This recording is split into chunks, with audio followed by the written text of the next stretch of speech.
వచ్చిన కాడి నుంచి మాకు చాలా కష్టంగా ఉన్నది. ఇంత ముందు టీఆర్ఎస్ ప్రభుత్వం ఉన్నప్పుడు మాకు 2 సార్లు జీతం పెంచింది, మినీ వాళ్ళని మెయిన్ కూడా చేసింది. మాకు ఇంత ముందుకు పెరిగిన జీతాలు కూడా ఇస్తామని చెప్పారు. వీళ్ళు కాంగ్రెస్ ప్రభుత్వం ఎక్కినాక కూడా ఇస్తామన్నారు, ఇంతవరకు ఇవ్వను కూడా ఇవ్వలేదు. ఇప్పుడు ఎక్కి కూడా 2 సంవత్సరాలు పూర్తయి 3వ సంవత్సరం కావస్తుంది. మాకేమి న్యాయం చేసినట్టు? ఈసారి రాడు, నేను చెప్తున్నాం కదా, మేము వేయం ఈసారిగా. ఇంతవరకు కనీసం 18,000 జీతం పెంచుతా అన్నాడు, ఇంతవరకు రూపాయి కూడా ఇవ్వలేదు. మేము ధర్నాకని వస్తే మమ్మల్ని అందరిని అరెస్ట్ చేస్తాడు. ఎంతవరకు కరెక్ట్ ఇది?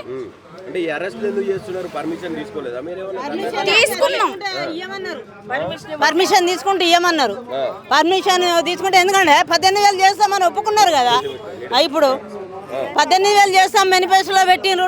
టెంట్ కింద అప్పుడు బీఆర్ఎస్ ప్రభుత్వం ఉన్నప్పుడు మేము ధర్నాలు 42 రోజులు ధర్నాలు చేసినప్పుడు టెంట్ కిందకి వచ్చి కాంగ్రెస్ ఎమ్మెల్యేలుగా మమ్మల్ని మా ప్రభుత్వం వస్తే 18,000 చేస్తాం, ఖచ్చితంగా చేస్తాం, వీళ్ళ తీరు కాదు అని మాయమాటలు ఎన్నో చెప్పారు. దొంగడు ఇప్పుడు ఎవ్వరు బయటకు వస్తలేరు. మా అంగన్వాడీలో ఇంత కోసం ఎందుకు కూర్చుకుంటారు?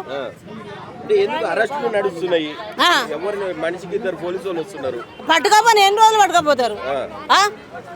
పోరాడితే చేసేదేం లేదు, బానిస సంఖ్యలు తప్ప. వాళ్ళు ఏం చేయరు, పెట్టిరు ఇస్తామని. మేనిఫెస్టోలో లేని పనులు కూడా చేస్తున్నారు రాష్ట్రం వల్ల, కానీ మీ పనులు అయితే చేస్తున్నాం. మన మేనిఫెస్టోలో పెట్టినాయో 18,000 జీతం చేస్తామని 2 సంవత్సరాలు దాటినా చేయలేదు. కానీ వేరే పనులకైతే చేసుకుంటారు. రేవంత్ రెడ్డి ఏమంటుండే అసలు మహిళల అభివృద్ధి ముందల లక్ష్యంగా పెట్టుకుంది ప్రభుత్వం. మహిళల అభివృద్ధి నా లక్ష్యం అనేది ఉంటే ఖచ్చితంగా అంగన్వాడీలు కూడా మహిళలే కదా. ఆ సార్ను మా జీతాలు, కనీస వేతనాలు, రిటైర్మెంట్ బెనిఫిట్స్ ప్రభుత్వ ఉద్యోగులుగా గుర్తించమనండి, మేము కూడా ఒప్పుకుంటాం. మరి ఇప్పుడు ఏం చెప్తారు రేవంత్ రెడ్డికి? ఏం చెప్తారు? ఇదే చెప్తున్నా, కనీస వేతనం 18,000 చేసి రిటైర్మెంట్ బెనిఫిట్స్ ఇవి కల్పించి ఈఎఫ్ఐ పిఎఫ్ఐ ఇప్పుడు దిగిపోయిన వాళ్ళు కూడా చాలా మంది ఉన్నారు. ముసలి బెనిఫిట్స్ ఇదివరకు 1 రూపాయి లేదు. దిగిపోతే 40-50 సంవత్సరాలు చేసి దిగిపోతే ఒక వ్యక్తికి ₹1,00,000 ఇస్తే ఎన్ని రోజులు బతుకుతారు? చిన్న బెనిఫిట్ల కోసం మన 18,000 కోసం మీరు కొట్లాడుతారు, రోడ్లు ఎక్కుతారు. ఆయన డైరెక్ట్ కోటీశ్వరాలను చేస్తా అని చెప్పి ఆయన మాట్లాడు. ఏ విధంగా కోటీశ్వరాలు చేసిండ్రు? ఏ విధంగా చేసిరో ఒక్కటి చూపెట్టమని చెప్పండి. ఆయన 2 సంవత్సరాలు వచ్చిన కాడి నుంచి ఇది వరకు మాకేమన్నా ₹1 జీతం పెంచిండా? ఆరోగ్య లక్ష్యం బిల్లులు పెంచిండా? ఇప్పుడు ఇంకా సర్పంచులకు విజిట్లు చేయమని మేము దొంగల లెక్క 2 యాప్లు ఉన్నాయి. యాప్లలో ఆన్లైన్లో చేస్తేనే పిల్లవాని పేరు రిజిస్ట్రేషన్ అవుతుంది. మా బుద్ధి తక్కువ ధనమై గెలిపించుకున్నట్టు కష్టాలను కొని తెచ్చుకున్నాం. ఉన్న కష్టాలు సరిపోవని ఇంకొన్ని కష్టాలను ఎక్స్ట్రా కొని తెచ్చుకున్నట్టుంది మా పరిస్థితి. అప్పుడు ఏమన్నారు, రిటైర్మెంట్ టీచర్కు 2 లక్షలు, ఆయకు 1,00,000 అన్నారు. లేదు మేము డబల్ చేస్తామన్నారు. ఇప్పటి వరకు రిటైర్డ్ అయిన వాళ్ళకు రూపాయి బిల్ల లేదు, ₹1 కూడా లేదు. 10,000 రూపాయలకు 5,000 నుంచి 10,000 రూపాయలకు చేసి కోడళ్ళ దగ్గర, ఆ కొడుకుల దగ్గర పరిస్థితి నువ్వేం చేసినావు? పొద్దంతా కష్టపడితే కనీసం నెలకు 20,000 సంపాదించుకుందరు కదా. వెట్టి చాకరి సేవ అని చేసేసి ముసలి వాళ్ళు అయిన తర్వాత, వృద్ధులైన తర్వాత ఎవరు లెక్క చేస్తారు? ఎవరు పెడతారు? కనీసం మంచినీళ్ళు ఇస్తారా మా వాళ్ళకు? మాకు రిటైర్మెంట్ అయి మూలకు కూర్చున్నారు. ₹1 ఉందా? మొత్తం ఆన్లైన్ వర్క్లే. 2 లక్షలు ఇచ్చింది లేదు, వాళ్ళకు రూపాయి వచ్చింది లేదు. మళ్ళీ ఇంకా కష్టాలు బాగా పెరిగినాయి. ఇప్పటికైనా ఇక్కడికి వచ్చి ఒక్కసారి ప్రభుత్వానికి గుర్తు చేస్తామని చెప్పేసి మేము అందరం కదిలొచ్చినాం. రాష్ట్ర వ్యాప్తంగా వచ్చినాం. సెంటర్లన్నీ ఈరోజు క్లోజ్ చేసేసి వస్తే మా వాళ్ళని ఎక్కడెక్కడ అరెస్ట్ చేసుకుంటూ ఇప్పటిదాకా కూడా చాలా సార్లు మీరు రోడ్లు ఎక్కిరు, ధర్నాలు చేసిండ్రు. అంటే ప్రభుత్వం నుంచి ఎవరైనా మీ దగ్గరికి వచ్చి మీ గురించి మీ బాధలు వినడం కావచ్చు, మీకు పలానా రోజు చేస్తామని చెప్పి హామీ ఇవ్వడం కావచ్చు, ఏమైనా జరిగిందా? ఇచ్చిండ్రు. అదే టీఆర్ఎస్ ఇంతకుముందు తెలంగాణ ప్రభుత్వం ఉన్నప్పుడు ఇదే కాంగ్రెస్ ప్రభుత్వం వచ్చి మేము ధర్నాలు చేస్తూ ఉంటే మమ్మల్ని గెలిపియండి, మా ప్రభుత్వం వస్తే. ఇప్పుడు ఏమీ లేదు, అసలు మమ్మల్ని పట్టించుకున్న లేరు. ప్రభుత్వం వచ్చిన తర్వాత ఒక్కరు కూడా మాట్లాడలేదు, ఎవ్వరు మా గురించే లేదు. 18,000 ఇస్తామన్నారు, లేదు. మేనిఫెస్టోలో 18,000 అమలు చేస్తామన్నారు, లేదు. 2 లక్షలు రిటైర్మెంట్ టీచర్కు, 1,00,000 ఆయకన్నారు, అది లేదు. వాళ్ళు మూల కూర్చున్నారు రిటైర్మెంట్ చేసి. ఇంకా కొంతమంది చాలా రిటైర్మెంట్ అయ్యే వాళ్ళు ఉన్నారు.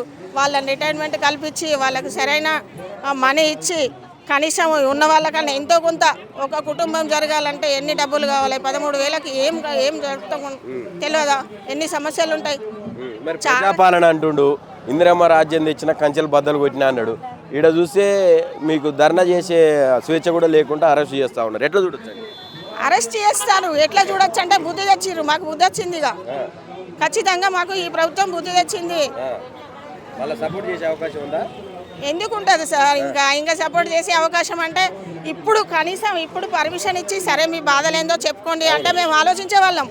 మమ్మల్ని రోడ్లకి ఇచ్చి రోడ్ల వెంబడి దింపుతూ ఉంటే సపోర్ట్ చేసి అర్హత కొని తెచ్చుకుంటారా వాళ్ళు? కాదు కదా.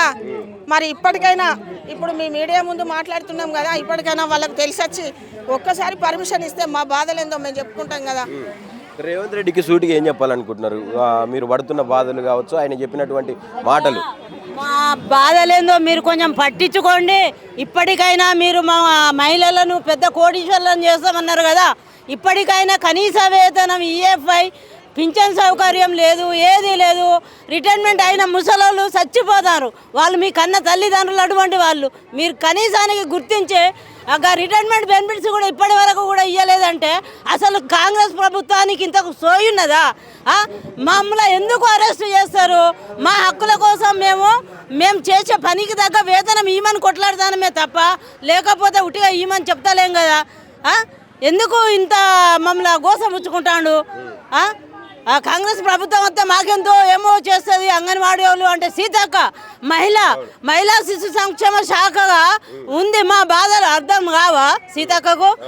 మేము తెల్లారు లేస్తే పొద్దున 9 గంటల నుండి సాయంత్రం 4 గంటల వరకు ప్రీ స్కూల్ గర్భిణీలను, బాలంతలను, టీహెచ్ఆర్ పిల్లలు, ప్రీ స్కూల్ పిల్లలు, ఇంకా సిలబస్ ప్రకారము, ఇంకా ఆరోగ్య శాఖ సమన్వయంతో సూదులు ఇవన్నీ ఎంచుకుంటా కూడా మళ్ళీ 4 గంటలకు 5 గంటలకు మేము గృహ సందర్శనలు చేసి గర్భిణీలు, బాలంతలు తీసుకోవాల్సిన జాగ్రత్తలు అవన్నీ చెప్పుకుంటా మేము ఇంత సేవ చేస్తే కనీసానికి మమ్మల్ని గుర్తించి కనీస వేతనం 18,000 చేస్తామని ఎక్కడ 2 సంవత్సరాలు అవుతుంది ప్రభుత్వం.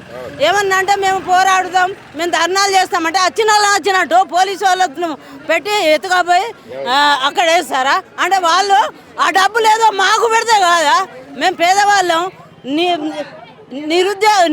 నిరుపేదలు చాలా మంది అంగన్వాడీ ఉద్యోగులుగా చేస్తున్నారు. ఓ 10,000 జీతం నౌకరు చేయాలంటే ఎటువంటి వాళ్ళు చేస్తారో మీకు తెలుసు కదా.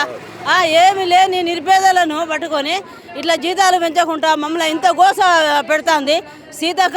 పోలీసు వాళ్ళను పెట్టి మా అంగన్వాడీ టీచర్లను అందరినీ, ఆయాలందరినీ ఎక్కడక్కడ నిర్బంధం చేసి పట్టుకుంటారు. అది మాత్రం న్యాయం కాదు. ఖచ్చితంగా ప్రభుత్వం దిగి రావాలి, మాకు కనీస వేతనం అమలు చేయాలి.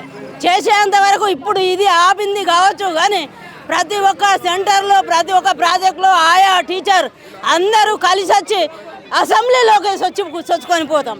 అప్పుడు ఏం చేస్తారో చూస్తాం. వాళ్ళే జరుగుతుంది. ప్రభుత్వానికే ఉంది ఆ దమ్ము. మా అంగన్వాడీ వాళ్ళకి కూడా ఉన్నది. మా అంగన్వాడీ వాళ్ళ సత్తా ఏంటో కూడా చూపెడతాం.